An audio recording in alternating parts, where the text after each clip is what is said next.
You're not being ignored. You're being deprioritized. Let that sit for a second, because most people don't want to hear that. They'd rather believe it's timing, or bad luck, or misunderstanding. But deep down, you already know. You check your phone. Again. Nothing. No message, no reply, no effort. But you saw them online. You saw them post. You saw them active. You saw them laughing somewhere else, talking to someone else, living their life, just not including you in it. And that's where the discomfort starts. Not loud, not dramatic, just quiet and heavy. So your mind does what it always does. It protects you. It starts creating explanations. Maybe they're tired. Maybe they're busy. Maybe they'll reply later. Maybe I'm just overthinking this. But here's the part you don't want to admit. You're not overthinking. You're under-accepting. Because something inside you already sees the pattern, the delay, the inconsistency, the lack of effort. But accepting that truth means letting go of the version of them you created in your mind. And that's what hurts. So instead, you wait, you refresh, you check again, you reread old messages, looking for reassurance, looking for signs that it used to be different. Because it did. At the beginning, they replied fast. They showed interest. They made time. They were present. And that version of them is the one you're still attached to, not who they are now. Here's the truth most people avoid. People don't ignore what they value. They don't delay what matters. They don't forget what's important. When something truly matters to someone, they respond. They make time. They show up. Even when they're busy. Even when life is chaotic. Even when things aren't perfect. Because priority is not about time. It's about importance. Silence is not confusion. Silence is communication. It says things words don't. It says, you can wait. You're optional. You're not at the top of my mind. And the hardest part, they don't need to say it. Their behavior already did. But your mind resists this, not because it's unclear, but because it's painful. So it keeps creating stories. They care, they're just distracted. They're not like that. I know they have feelings for me. But here's the conflict. What you feel doesn't match what they do, and that gap creates confusion. You're not confused because it's complicated. You're confused because you're holding two realities at the same time, the one you hope is true and the one you're experiencing. And instead of choosing clarity, you choose delay. You wait. You hope. You stay. Not because it makes sense, because letting go feels worse, because letting go means accepting they're not choosing me.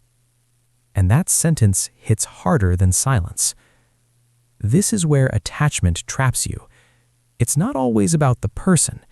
It's about the feeling, the attention they gave you, the validation you received, the moments when you felt seen, when you felt important, when you felt chosen. That feeling becomes addictive. So when they pull away, your mind doesn't just notice absence, it experiences withdrawal.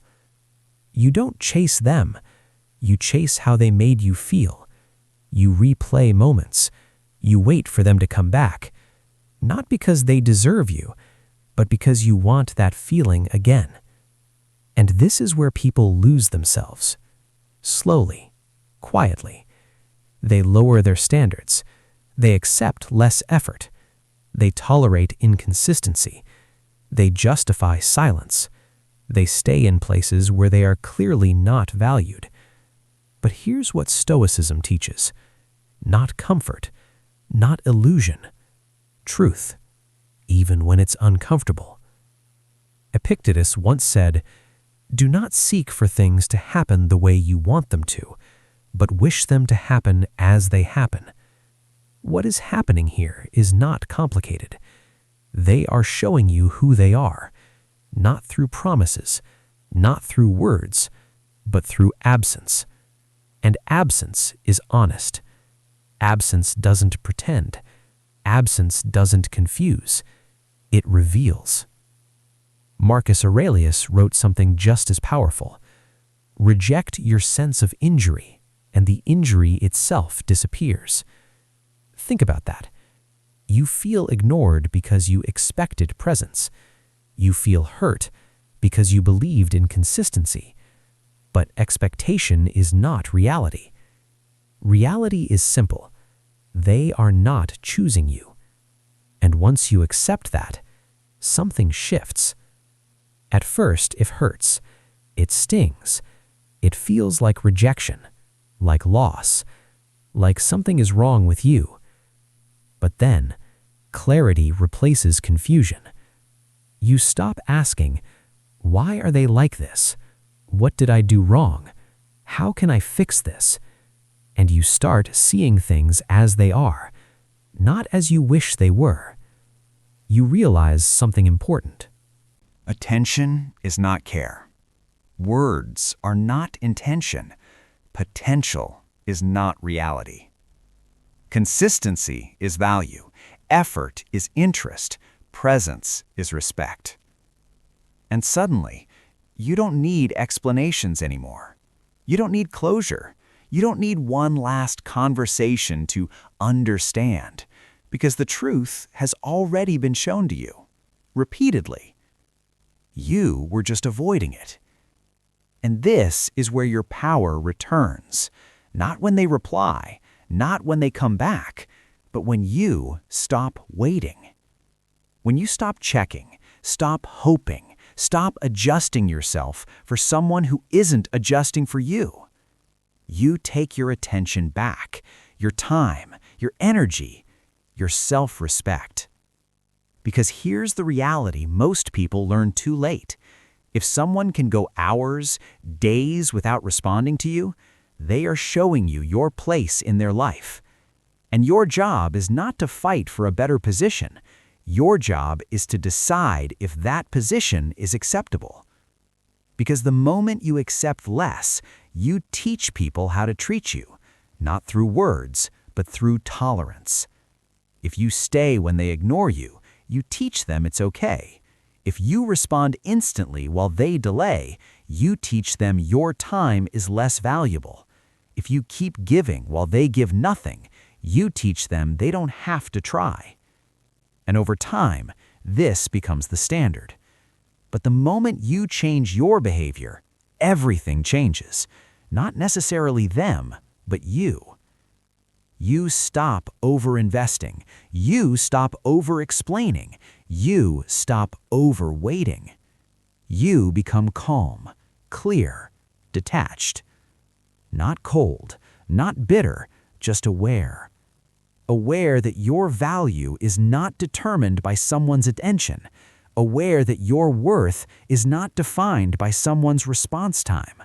Aware that being ignored is not something you need to tolerate. And this is where Stoic strength appears, quietly, without drama. You don't chase, you don't beg, you don't demand. You observe, you decide, and if necessary, you walk away. Because a Stoic understands something simple. If they can ignore you, they can lose you. And staying where you are not valued is not loyalty, it's self-abandonment. So you choose differently. You choose yourself, your peace, your standards, your dignity. And from that place, everything becomes clearer. You don't need constant communication to feel secure. You don't need validation to feel worthy. You don't need attention to feel important. Because your stability no longer depends on them. It depends on you. And that is the shift most people never reach. The moment where silence no longer confuses you, it informs you. Where absence no longer hurts you, it guides you. Where being deprioritized becomes the reason you walk away, not the reason you stay. Remember this: if they can ignore you, they can lose you. And once you truly understand that, you stop fighting for attention. You start protecting your value. Because the moment you accept less, you don't just lose them, you lose yourself. And a Stoic never makes that trade.